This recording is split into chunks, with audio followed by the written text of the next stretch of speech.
시장의 키포인트 시간입니다. 오늘 시장 박재현 아나운서의 옷 색깔처럼 붉게 물들었는데 시장이 아직까지는 에너지가 충분하다라는 걸 입증을 해줬고요. 특히 간밤에 나왔던 이 지표들이 굉장히 활력을 좀 불어넣어준 것 같습니다. 맞습니다. 그래서 저희가 이제 첫 번째 포인트도 바로 이제 경제 지표와 관련된 얘기를 좀 드릴 텐데요.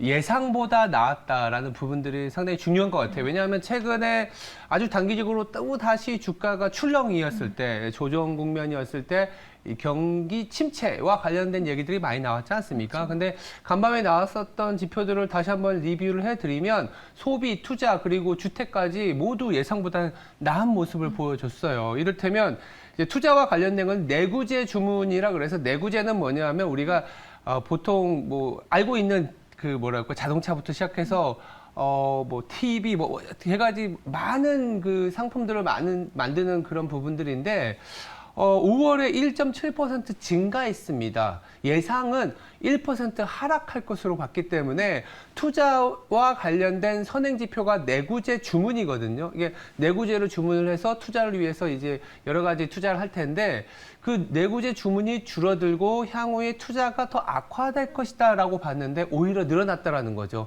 더불어서 국방을 제외한 뭐 방산이나 이런 부분은 최근에 경기와 상관없이 정부가 발주하는 거기 때문에 이게 끼어 있다면 사실은 내구재 주문이 올라간 게 그냥 재정 지출 때문이지 않겠냐 이렇게 얘기할 수 있겠지만 그 국방을 제외한 핵심 내구재 주문도 0.6% 증가했습니다. 그렇다면 생각보다 투자가 좀 둔화될 거라고 봤는데 아니네 이런 인식이 강해졌고요.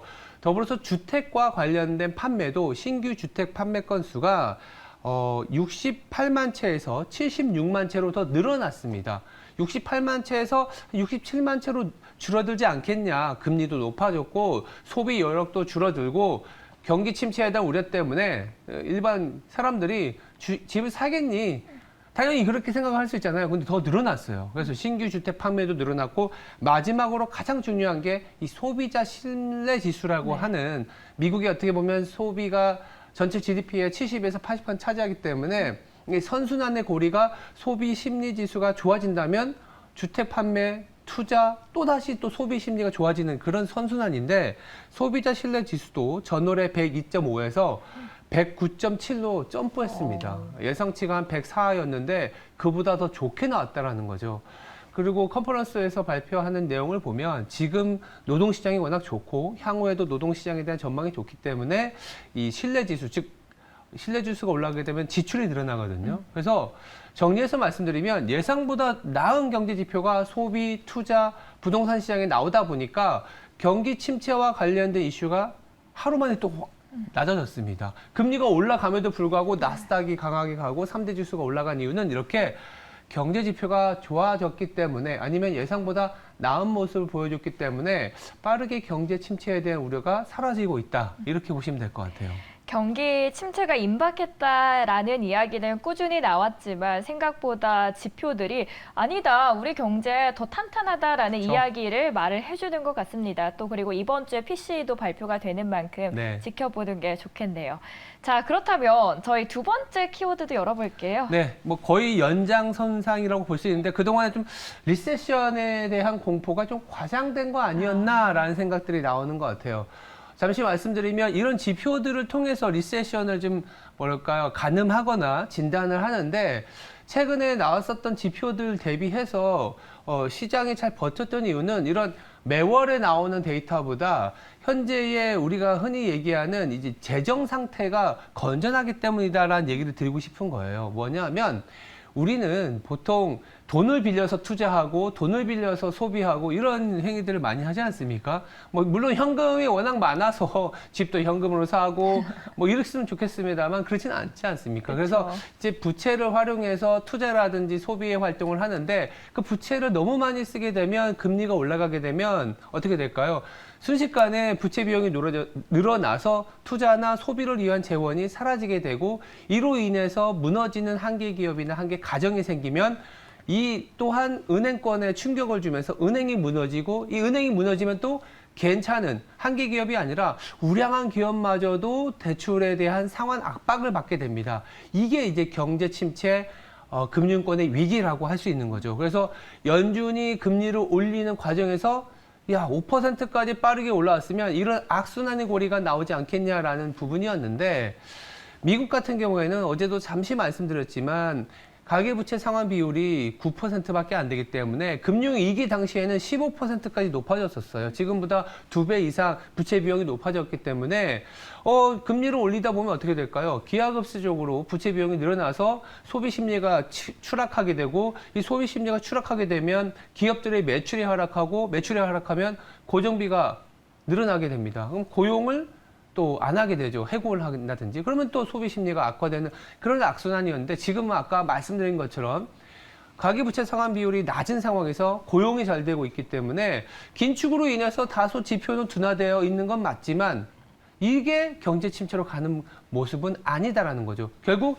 바닥에서 어쩌면 좀 돌고 있는 상황이 발생하고 있기 때문에 그동안 우리가 과거의 잣대에서 너무 금리 올리면 리세션 오고 리세션 오면 은행 망하고 은행 망해야 시장이 된다. 이런 생각에 너무 빠져 있었던 것 같아요. 그렇게 과장되어 있던 리세션 공포가 이제는 좀 아니구나. 너무 리세션에 매몰되지 말아야 되겠다. 이 정도까지는 온 거 아닌가 이렇게 생각이 들고 있습니다. 네, 경제도 이제 사이클이 너무 빨리 움직이다 보니까 과거의 행보와는 좀 다른 맞아요. 발걸음을 좀 움직이는 것 같습니다. 그리고 사실 미국 쪽은 굉장히 좋았는데 저희가 계속 이번 주 내내 말씀드렸던 맞아요. 게 중국의 중국이죠. 이야기입니다. 중국의 리스크가 다소 있었는데 좀 이쯤에서 회복이 될까요? 바로 중국 얘기를 한번 드려볼게요. 이게 위안화에 대한 얘기를 안 할 수가 없어요. 어제도 제가 7.2를 돌파했다. 네. 이게 정책적으로 뭔가 나올 만한 시기다라는 얘기 들었는데 아니나 다를까 아니면 뭐 타이밍상 어제 리커창 총리가 중국판 다보스 포럼에서 좀 한마디 해줬어요. 그러면서 중국의 위안화가 뭐 소폭이긴 하지만 7.25에서 7.22로 간밤에도 좀 강세를 나타내줬습니다. 미국의 경제가 탄탄하다라는 거는 또 입증이 됐는데 그렇다면 중국 약한 골이 아직도 회복되지 못하는 중국의 위안화는 어쩌면 여기서 좀 올라주면 그렇죠. 금상첨화거든요. 근데 이제 리커창 총리가 올해 GDP 성장률 예상치 갈 수 있다. 그리고 1분기 GDP보다 2분기 GDP가 좀 나아지는 모습을 보여주고 있다라는 어제 이제 장중에 발표가 있으면서 위안화가 소폭이나마 강세를 가지고 있습니다. 간밤에 미국 장에서도 역의 환율에서 다소 더 강해졌는데요. 뭐랄까 성급히 판단할 부분은 아니지만 마지노선이라는 부분이 있거든요. 7.2를 넘어서다 보니까 정책적으로 급해지고 빨라지고 있는 모습들이 나타나는 부분들은 저는 그렇게 나쁘게 보진 않을 것 같습니다.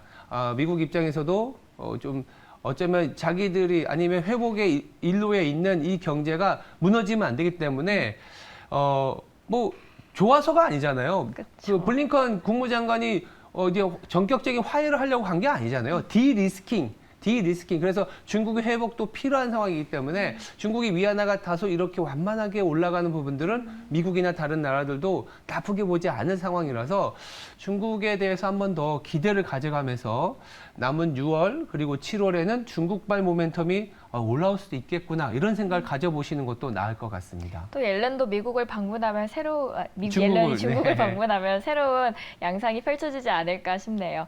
오늘도 시장 키포인트 3가지로 요약을 해드렸습니다. 저희가 자세한 이야기는 월거일부 시간에서 다뤄드리도록 하겠습니다.